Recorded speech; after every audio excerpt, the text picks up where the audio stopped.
किसानों के हित को ध्यान में रखकर बनाया गया बजट। 5 करोड़ नए रोजगार बनाने का संकल्प। पंतप्रधान नरेंद्र मोदी इनके तीसरे टर्म की सरकार का पहला बजट आज केंद्रीय वित्त मंत्री निर्मला सीतारमण ने पेश किया। बेरोजगार किसान, व्यापारी सहित देश के हर तबके के व्यक्ति को ध्यान में रखकर अत्यंत बारीकी से यह बजट पेश किया गया है। देश में 5 करोड़ नए रोजगार मुहैया कराने का लक्ष्य सहित किसानों का विकास और उनकी उन्नति को ध्यान में रखकर इस बजट को बनाया गया है। चैम्बर ऑफ कॉमर्स की ओर पेश किए गए इस बजट पर CAIT के राष्ट्रीय अध्यक्ष BC भारतीय और नागपुर चैम्बर ऑफ कॉमर्स के अध्यक्ष गोविंद पसारी ने खुशी जाहिर की। नागपुर से शंखनाद न्यूज के लिए कैमरामैन सचिन के साथ सनी भोगाड़े की रिपोर्ट। देखिए, साधारणतः ऐसा लगता है कि कोई भी सरकार का पहला बजट बहुत ज्यादा कठिन रहेगा और लुभावने वाला नहीं रहेगा, मगर मोदी जी की सरकार का यह बजट आदरणीय श्रीमती निर्मला सीतारमण जी ने इतने सरल तरीके से पेश किया और ऐसा लगता है कि अध्ययन करके एक एक क्षेत्र को ध्यान में रखते हुए ये बजट इन्होंने पेश किया है। इसमें इन्होंने युवाओं की तरफ भी ध्यान रखा, किसान की तरफ भी ध्यान रखा, महिलाओं की तरफ भी ध्यान रखा। ये सभी चीजों को ध्यान में रखते हुए स्किल डेवलपमेंट की तरफ फोकस करके एम्प्लॉयमेंट कैसे जनरेट करें। आज 5 करोड़ नए रोजगार की बात कर रही है। MSME को कम ब्याज पे या उनको पैसे मिलते रहे उसके लिए काम कर रही है। स्ट्रेस MSME के लिए वो बोल रही है पुरानी बातें छोड़ो, सरकार की, केंद्र सरकार की गारंटी के ऊपर MSME को फर्दर पैसे मिलेगा। अभी क्या होता है, थोड़ा भी MSME का कम ज्यादा हुआ वो NPA करके उसको रोक के मार डालते। इन्होंने कहा नहीं, जैसे बड़ी इंडस्ट्री को आप आगे करते हो वैसे इसको आगे करो। किसानों की उत्पादन क्षमता को कैसे बढ़ाया जाए, उनको ऐसे कैसे बीज दिए जाए कि बारिश में और इसमें उसको तकलीफ ना हो। तो अगर किसान की उपज बढ़ जाएगी तो अपने आप बाजार में गति आने लगेगी, युवाओं को नौकरी मिलने लग जाएगी। इंटर्नशिप की भी बात की है सरकार, अपने आप इंडस्ट्री को और किसान को, इंडस्ट्री को और नौकरी करने वाले को पैसा दे दिए डायरेक्ट बेनिफिट में। और खास बात है कि वो पैसा जा रहा है EPF में। तो एक जो भी मजदूर आएगा वो अपने एम्प्लॉयर को बोलेगा मेरा EPF खाता खोल, यानी वो एक सिस्टम में आ जाएगा। सभी चीज को देखते हुए पूरा विश्व में जो तकलीफें हैं, ये सारी तकलीफों को दूर करते हुए भारत देश आगे तरक्की कर रहा है। तो मैं समझता हूं कि हमारे आदरणीय प्रधानमंत्री जी का जो मिशन है कि विश्व की बड़ी शक्ति हमारा देश बने, उस तरफ ये बजट हमारे देश को लेके जाएगा। जिस तरीके से खुदरा व्यापार से आप आते हैं, क्या कहेंगे खुदरा व्यापार को क्या समझाएं? देखिए, आज जब ये बात करें ईज ऑफ डूइंग बिजनेस, आज हम लोग परेशान हैं कि ये जो बिजनेस करने के तरीके में तकलीफें आ रही है, बैंकिंग में तकलीफें आ रही है। आज मुद्रा लोन 10 लाख से 20 लाख कर दिया, तो मेरे एक छोटे छोटे व्यापारियों को भी उसमें पैसे मिलेंगे, ये अपने आप में बड़ी बात है। आज जो क्रेडिट असेसमेंट का तरीका चल रहा था वो चेंज करवा दिया उन्होंने, ये भी अपने आप में बड़ी बात है। और जो भी पैसा आता है मार्केट में वो खुदरा व्यापारी के पास ही आता है। जब सरकार इतना बड़ा बजट लेके और इतना खर्चा करेगी तो वो जिसको देगी वो अपने आप व्यापारी के पास ही आएगा।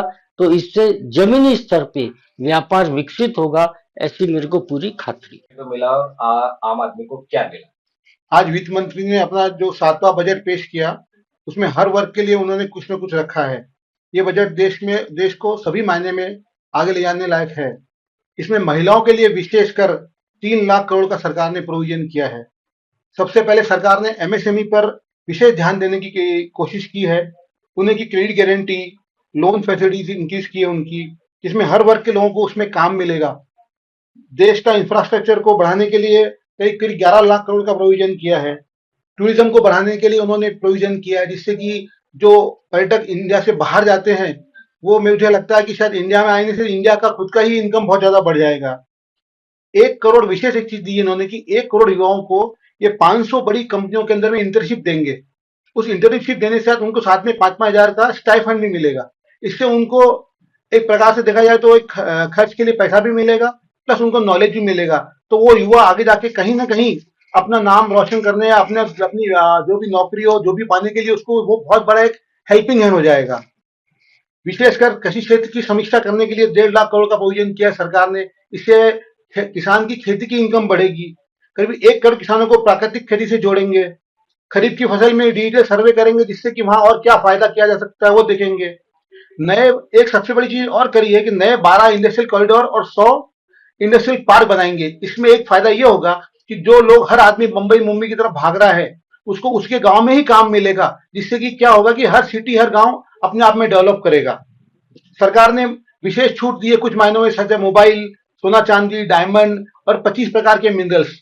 ये सब चीजें आम आदमी की रिक्वायरमेंट की है। सोना सस्ता होने से आदमी को फायदा होगा, मोबाइल सस्ता होगा और बाकी जो चीजें मिनरल्स में जो जैसे कॉपर है, एल्यूमिनियम है, तो हर चीज का सस्ता होने से एक व्यापारी वर्ग को भी एक माल कम फायदा होगा कि माल कम रेट में बिकने से उसका भी माल अच्छा बिकेगा। भाव बढ़ने से हर एक को नुकसान होता है क्योंकि माल प्रॉपर तरीके से बिक पाता है और क्वांटिटी में भी नहीं बिक पाता है।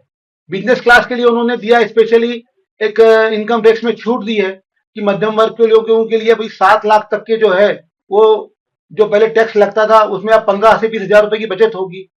एक टीडीएस का उन्होंने बहुत अच्छा दिया कि वो उसको अपराध नहीं मानेंगे अगर भरने में लेट होते हैं तो। और खाली एक लॉन्ग टर्म कैपिटल गेन में उन्होंने 12 का 10 का 12.5 किया है, तो वो कोई बहुत बड़ा इश्यू नहीं है। लेकिन ओवरऑल देखा जाए तो बजट वित्त मंत्री का बहुत अच्छा है, देश की प्रगति और उन्नति की तरफ जाएगा, ऐसा मेरा सोचना है। किसानों की उपज बढ़ाने की जो बात की है, पर एमएसपी लागू क्यों नहीं करती सरकार? सर एमएसपी के अंदर में उन्होंने बीच में बताया था कि कुछ 50 से 52 आइटम है।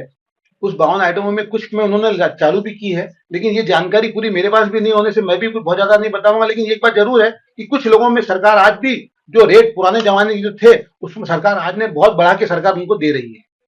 बहुत से लोगों का ये मानना है कि टैक्सेस के ऊपर कहीं ना कहीं लगाम लगाया गया है ताकि कम टैक्स यदि भरना पड़े तो ज्यादा से ज्यादा लोगों की संख्या बढ़ेगी टैक्स में। ये बात पक्की है सर। सरकार ने भी कहा था कि जब हमारा जीएसटी का इनकम बढ़ेगा तो हम वापस जीएसटी की रेट कम करेंगे। आज भी हम सरकार आज के बजट के अंदर में सरकार ने इसके लिए कोई प्रोविजन नहीं किया। हम भी सरकार से अपील करते हैं व्यापारी होने के नाते कि अगर अगर सरकार को इनकम जीएसटी में बढ़ रही है जो मेरे ख्याल से 2 लाख करोड़ रुपए के ऊपर चली गई महीने की, तो सरकार ने जो विदेशों में जो टैक्स है 4% और 8% तक है, तो हमारी भी जो टैक्स स्लैब है 28, 18 और 12 की उसको 8 और 4 पे लाना चाहिए करके। सर रोजगार की बात कर रही है सरकार, पर देखा जाए तो केंद्र और स्टेट गवर्नमेंट की जितनी भी संस्थाएं है वहां पे पद खाली है करोड़ों में, भरे नहीं जा रहे हैं। इस पर क्या क्या आपका कहना है?